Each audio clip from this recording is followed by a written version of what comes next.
मशरिक़ वस्ता में बढ़ती हुई कशीदगी और ईरान का इसराइल पर हमला करने के बाद कई लोग इस मसले को एक फुल-फ्लेज्ड जंग की तरफ बढ़ता हुआ देख रहे हैं, जबकि एक बहुत बड़े तबके का ये भी मानना है कि अगर ये जंग शुरू हुई तो फिर मामला तीसरी आलमी जंग तक जाते देर नहीं लगेगी। ईरान ने 1 अक्टूबर को इसराइल पर इस साल का दूसरा बड़ा रास्त हमला करके पूरी दुनिया को हैरत में डाल दिया है।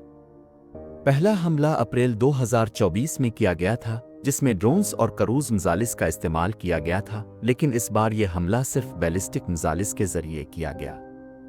यह हमला इतना मंसूबाबंद था कि एक भी मिसाइल आबादी वाले इलाकों में नहीं गिरा। ईरान ने सिर्फ फौजी अड्डों और एयरफील्ड्स को निशाना बनाकर एक तरह से अपना पैगाम इसराइल तक पहुंचाया है।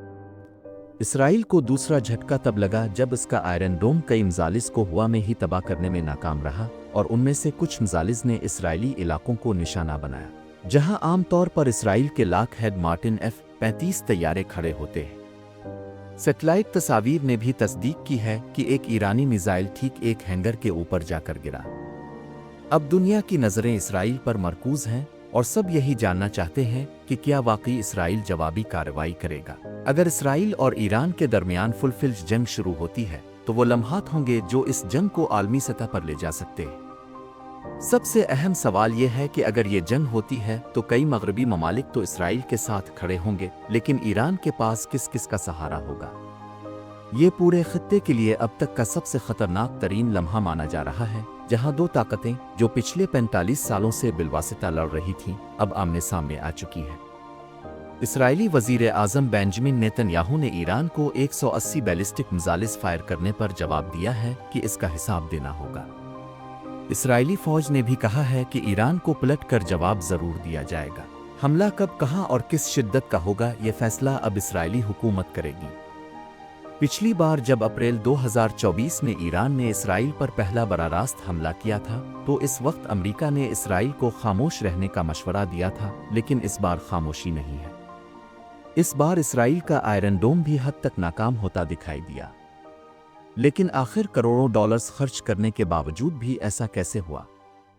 इसराइल का आयरन डोम एक एडवांस डिफेंस सिस्टम है जो रॉकेटों और तोप के गोलों को रोकने और तबाह करने के लिए डिजाइन किया गया है। यह सिस्टम बहुत मुअस्सिर और दुरुस्त माना जाता है। आयरन डोम का कामयाबी का तनासुब 90% से ज्यादा है, मतलब यह सिस्टम लॉन्च होने वाले रॉकेटों और मिसाइल्स में से बहुत ज्यादा तादाद को रोक और तबाह कर सकता है। आयरन डोम खुदकार तौर पर शनाख्त करता है कि कौन से रॉकेट आबादी वाले इलाकों या अहम इंफ्रास्ट्रक्चर की तरफ जा रहे हैं। सिर्फ उन्हीं रॉकेटों को निशाना बनाया जाता है ताकि वसाइल ज़ाया ना हो।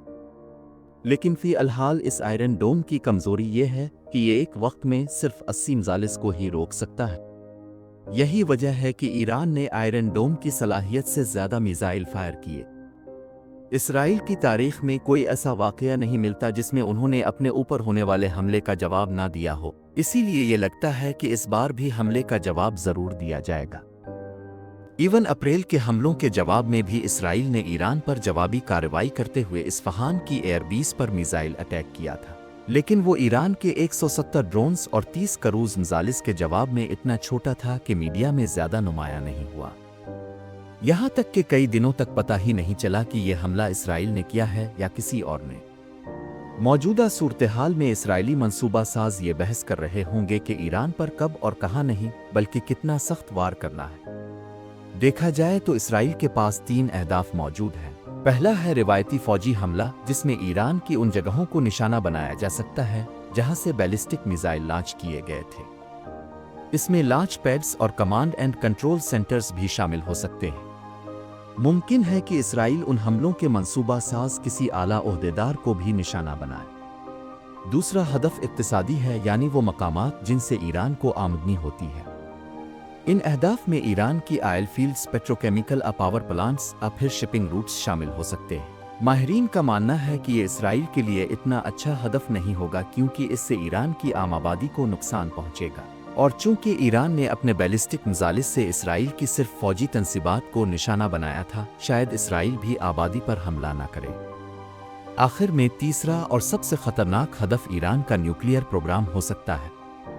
यही वो प्रोग्राम है जिसकी वजह से अमेरिका ने पिछले कई सालों से ईरान पर पाबंदियां लगा रखी हैं। सरकारी तौर पर ईरान के पास न्यूक्लियर टेक्नोलॉजी तो नहीं है, लेकिन इस पर तेजी से काम जरूर जारी है। नेचुरली यूरेनियम में एक खास इसोटोप मौजूद होता है जिससे न्यूक्लियर बम बनता है और उसकी मिकदार सिर्फ 0.7% होती है। इस इसोटोप को यूरेनियम 235 कहते हैं। न्यूक्लियर बम बनाने के लिए जरूरी है कि यूरेनियम 235 की मिकदार कम अज कम 20% हो। इस मिकदार को बढ़ाने के अमल को अफजूदगी एनरिचमेंट कहा जाता है। अमेरिका, इसराइल और कई दीगर ममालिक का मानना है कि ईरान अपनी खुफिया न्यूक्लियर तंसीबात में यूरेनियम को अफजूदा कर रहा है और वो अपने मकसद के काफ़ी करीब भी है, जिसके बाद वो न्यूक्लियर बम बनाने में कामयाब हो जाएगा। उनका मानना है कि अगर ईरान के पास न्यूक्लियर बम आ गया तो फिर वो दुनिया से अपनी मर्जी के फैसले भी करवाएगा और किसी भी मुल्क को निशाना बना सकता है। ईरान के शहर नंज में उनका सबसे बड़ा अफजूदगी प्लांट है। ये तनसीब पहले भी कई बार पाबंदियों और मुआयनों का शिकार रही है। दूसरी तनसीब जो सबसे ज़्यादा ख़तरनाक मालूम होती है वो यहाँ के करीब पहाड़ों के अंदर खुदाई करके बनाई गई है, जिसका मकसद उन तनसीबात को फ़िज़ाई हमले से बचाना है। इन दोनों के अलावा ईरान में और भी कई न्यूक्लियर साइट्स हैं जो इसराइल के निशाने पर हो सकती है। ईरान पर हमला करना शायद इसराइल के लिए इतना बड़ा मसला ना हो, लेकिन इसके जो नताइज होंगे वो ज़्यादा ख़तरनाक हैं। ईरान का कहना है कि इसराइल पर हमला करके उन्होंने बैरूत में हिज़्बुल्लाह के रहनुमा हसन नसरुल्लाह और तेहरान में हमास रहनुमा इस्माइल हनिया की मौत का बदला ले लिया है, यानी अब हिसाब बराबर हो चुका है। ईरानी सदर मसूद परज़िशकियान का कहना है कि जो हमने किया ये हमारी सलाहियत की सिर्फ एक छोटी सी झलक है। अगर इसराइल की सहूनी हुकूमत ने जवाब देने की कोशिश भी की तो फिर ईरान गैर रिवायती तरीकों पर उतर आएगा। देखा जाए तो ईरान की फ़ौज और फ़िज़ाइया दोनों इसराइल से काफ़ी कमज़ोर हैं और उनका एयर डिफेंस सिस्टम भी इस काबिल नहीं है कि इसराइल के मजालिस को रोक सके। और ये सब इस वजह से है क्योंकि ईरान कई सालों से आलमी पाबंदियों का सामना कर रहा है। आसान अल्फाज में समझा जाए तो आलमी पाबंदियां किसी भी मुल्क को सज़ा देने के लिए लगाई जाती हैं। ईरान के पास पूरी दुनिया के तेल के ज़खायर का तकरीबन 10% हिस्सा है जो इसे चौथे नंबर पर खड़ा करता है, लेकिन पाबंदियों की वजह से ये अपना तेल सिर्फ महदूद ममालिक को ही बेच सकता है। इसके अलावा आलमी बैंकिंग ट्रांजैक्शन स्विफ्ट सिस्टम के ज़रिए होती है और इस स्विफ्ट सिस्टम से भी ईरान को निकाला गया हुआ है, जिसकी वजह से यहाँ पैसे भेजना बहुत मुश्किल है। इन तमाम पाबंदियों की वजह से ईरान की फ़ौज इस काबिल नहीं है कि इसराइल का मुकाबला कर सके और ना ही ईरान की खुफिया एजेंसी इतनी मजबूत है कि इसराइल में कोई टारगेटेड ऑपरेशन प्लान कर सके, जैसे इसराइल की मोसाद ने लबनान में पेजर अटैक किया था। लेकिन इसका मतलब ये नहीं है कि ईरान बिल्कुल कमज़ोर है। उनके पास बैलिस्टिक मिसाइल्स और क्रूज़ मिसाइल्स की बहुत बड़ी मिकदार मौजूद है। यानी अगर इसराइल ने हमला किया तो ईरान के पास सिर्फ 3 ही ऑप्शंस बचते हैं। पहला तो प्रॉक्स यानी लबनान में हिज़्बुल्लाह और यमन में हौसी जो पहले ही इसराइल पर मुसलसल हमले कर रहे हैं। दूसरा ऑप्शन है ईरान के बैलिस्टिक मिसाइल्स, जो हो सकता है इस बार ईरान इसराइल की मकामी आबादी को निशाना बनाने के लिए लॉन्च करे। और तीसरा ऑप्शन ऐसा है जो अगर ईरान ने इस्तेमाल किया तो न सिर्फ इसराइल बल्कि दुनिया के बहुत सारे ममालिक मुतासिर हो सकते हैं। यही ऑप्शन इसराइल और अमेरिका के लिए सबसे बड़ा खतरा बना हुआ है।